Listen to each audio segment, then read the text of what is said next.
சொல்ல போறேன். இது பாத்தீங்கன்னா கோயம்புத்தூர் பக்கங்கள்ல அதிகமா இந்த முறையில செய்வாங்க. நிறைய இடத்துல கத்திரிக்காய் சுட்டு செய்வாங்க. இது பாத்தீங்கன்னா வேற முறையா இருக்கு. அதுக்கு தேவையான பொருட்கள் முதல்ல என்னென்னு பார்க்கலாம். இது இட்லிக்கும் நல்லா இருக்கும், தோசைக்கும் நல்லா இருக்கும். அதுக்கு பாத்தீங்கன்னா ஒரு 6-7 கத்திரிக்காய் எடுத்துக்கலாங்க.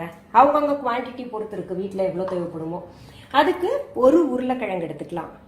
அதுக்காக பெரிய வெங்காயம் 1 எடுத்திருக்கேன், பெருசா எடுத்து பொடி பொடியா கட் பண்ணி வச்சிருக்கோம். அப்புறம் அடுத்தது 2 தக்காளி எடுத்து பொடி பொடியா கட் பண்ணி வச்சிருக்கேன். சின்ன தக்காளியா இருந்தா 3 எடுத்துக்கோங்க. கறிவேப்பிலை கொஞ்சம், கொத்தமல்லி இலைகள் பாத்தீங்கன்னா கொஞ்சம் எடுத்திருக்கேன், ஒரு 2 டேபிள் ஸ்பூன் எடுத்துக்கோங்க.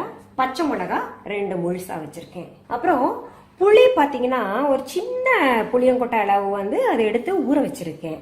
அப்புறம் மிளகாத்தூள் கொஞ்சம் எடுத்திருக்கேன், 1/2 டீஸ்பூன் எடுத்துக்கலாம். கடுகு 1 டீஸ்பூன், சாம்பார் தூள் 1 டீஸ்பூன், எண்ணெய் 2 டீஸ்பூன், உப்பு தேவையான அளவு, பெருங்காயத்தூள் ஒரு 1/2 டீஸ்பூன் எடுத்துக்கலாம், மஞ்சள் தூள் 1/2 டீஸ்பூன், அப்புறம் தண்ணி எடுத்துக்கலாம். இப்போ நான் என்ன பண்ண போறேங்க, இது கத்திரிக்காயை நல்லா அலசி வச்சிருக்கேன்.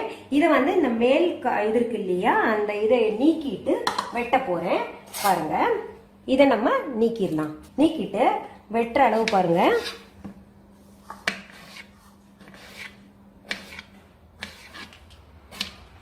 எப்படி இந்த மாதிரி நம்ம வெட்டிக்கலாம் பொடி பொடியா. இப்போ நம்ம கத்திரிக்காய் நறுக்கிட்டோம். இப்போ இந்த உருளைக்கிழங்கு எடுக்கிறேங்க, அதே மாதிரி பொடி பொடியா கட் பண்ணிக்கலாம். இப்ப பாருங்க, நான் கத்திரிக்காயும் உருளைக்கிழங்கும் பொடி பொடியா நறுக்கி வச்சிருக்கேன். இது என்ன பண்ணணும்னா, நம்ம ஒரு குக்கர் எடுத்துட்டுங்க, அதுல கத்திரிக்காய் போட்டுக்கோங்க, பொடி பொடியா நறுக்கி வச்சது. அடுத்தது இந்த உருளைக்கிழங்கு போட்டுக்கலாங்க, பொடி பொடியா நறுக்கி வச்சது. அடுத்தது இந்த பெரிய வெங்காயத்தையும் அப்படியே போட்டுடலாம். ஒரு சில பெரிய வெங்காயத்தை வதக்குவாங்க, நான் வதக்க மாட்டேன், போதும் முடிஞ்ச அளவு எண்ணெய் பயன்படுத்தாம பார்த்துப்பேன். அடுத்தது இந்த தக்காளி நம்ம பொடி பொடியா நறுக்கி வச்சிருக்கோம் இல்லையா, அதையும் போட்டுக்கணும். இப்போ நம்ம தேவையான அளவு சாம்பார் தூள் சும்மா வாசனைக்காக போடுறோம். கிட்டத்தட்ட 1 டீஸ்பூன் போட்டுக்கலாம், 1 டீஸ்பூன் அளவு போட்டுக்கிறோம். இந்த பச்சை மிளகா வந்து முழுசாவே போடுறேங்க. அடுத்தது பெருங்காயத்தூள் 1/2 டீஸ்பூன் சொன்னேன் இல்லையா, அதுவும் முழுசா போட்டு. அடுத்தது மிளகாத்தூள் சும்மா இது ஒரு கலர் கொடுக்கறதுக்காக, சிகப்பு நிறத்தை கொடுக்கறதுக்காக சாஸ்திரம் ஒரு 1/2 டீஸ்பூன் போட்டிருக்கேன். கறிவேப்பிலையும் போட்டுக்கிறேன். அடுத்தது மஞ்சத்தூள் வந்து 1/2 டீஸ்பூன் போட்டுக்கலாம். அடுத்தது கொத்தமல்லி தலையையும் பாத்தீங்கன்னா அதுலயே போட்டுருவேங்க, நல்ல மணத்தை கொடுக்கறதுக்காக. அடுத்தது உப்பு தேவையான அளவு உப்பு போட்டுக்கலாம். தண்ணி கொஞ்சம் ஊத்திக்கலாம். ஊத்திங்க. இப்போ விசில் வச்சு வேக வச்சுக்கலாங்க.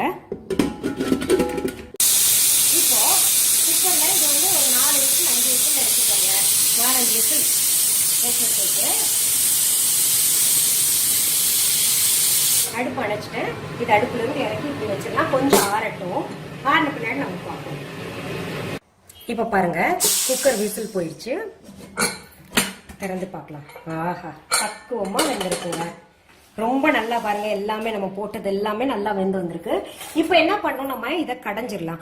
இப்ப ஒரு சிலருக்கு வந்து அந்த கடையிறது வச்சிருந்தாங்கன்னா அதை வச்சு கடைஞ்சிக்கலாம். இல்ல ஒரு சிலர் என்ன பண்ணுவாங்கன்னா நல்லா ஆற விட்டு மிக்சியில ஒரே ஒரு சுத்து போடுவாங்க, நல்லா ஈவனா கடைஞ்சிரும்.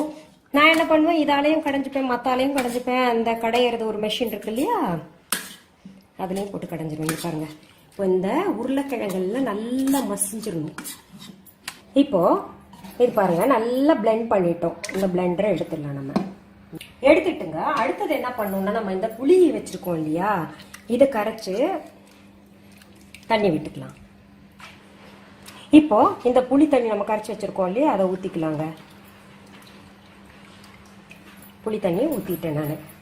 நான் லைட்டா புளிப்பு இருந்தாதான் நல்லா இருக்கும், அது லேசா இருக்கணும் அதுக்குன்னு. இப்ப மறுபடியும் இதை அடுப்புல வச்சு நம்ம புளி போட்டு தண்ணி ஊத்தி இருக்கோம் இல்லையா, அந்த பச்சை வாசனை இருக்கக்கூடாது, அதனால அது பண்ணிட்டு இப்ப நம்ம தாளிச்சுடலாம். இப்போ நம்ம இதை தாளிச்சு விட்டுறலாம். இதுல வச்சிருந்தோம் இல்லையா தாளிக்கிறதுக்காக, சூடாகிட்டோம். இப்போ பாருங்க, எண்ணெய் நல்லா சூடாயிருச்சு. இப்போ கடுகு போட போறேன். இது பொரியும் போது முகத்தில் அடிச்சிடும், ஜாக்கிரதையா இருக்கணும். நல்லா பொரிஞ்சோடனே அடுப்பு அணைச்சு நம்ம இந்த இதில் போட்டுக்கலாம்.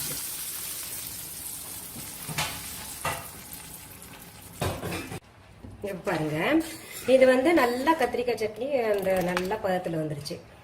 பாருங்க, ரொம்ப கெட்டியாகவும் இல்லாமல் ரொம்ப தண்ணியாகவும் இல்லாமல் இருக்கு. இப்போ அடுப்பை அணைச்சிட்டேன். நான் அணைச்சிட்டு இப்போ நம்ம டிரான்ஸ்ஃபர் பண்ணிக்கலாம். கத்திரிக்காய் ரொம்ப உடம்புக்கு நல்லது. இந்த மாதிரி கத்திரிக்காய் சட்னி நீங்களும் செஞ்சு சாப்பிடுங்க, என்ஜாய் பண்ணுங்க.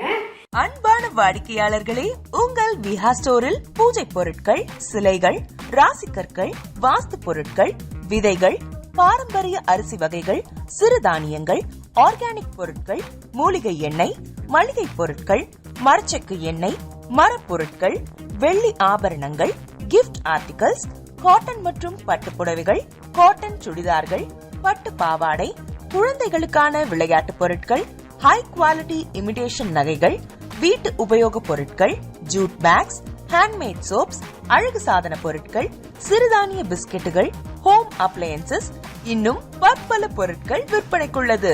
விஹா ப்ராடக்ட்களை நீங்கள் வாங்க விரும்பினால் அது எங்களுடைய viha.online வெப்சைட் மற்றும் சென்னை ராஜா அண்ணாமலைபுரத்தில் உள்ள எங்கள் விஹா ஸ்டோரில் மட்டுமே கிடைக்கும் என்பதை தெரிவித்துக் கொள்கிறோம். வேறு எந்த ஆன்லைன் வெப்சைட்களிலும் விஹா ப்ராடக்ட்கள் விற்பனைக்கு கிடையாது என்பதை நீங்கள் கவனத்தில் கொள்ள வேண்டும். எங்கள் விஹா ஸ்டோரின் விலாசத்தை கண்டறிய கூகுள் மேப்ஸில் விஹா ஸ்டோர் என்று டைப் செய்தால் வழியை கண்டறியலாம். www.viha.online வெப்சைட்டிலும் விஹா ஸ்டோரின் அட்ரஸ் உள்ளது.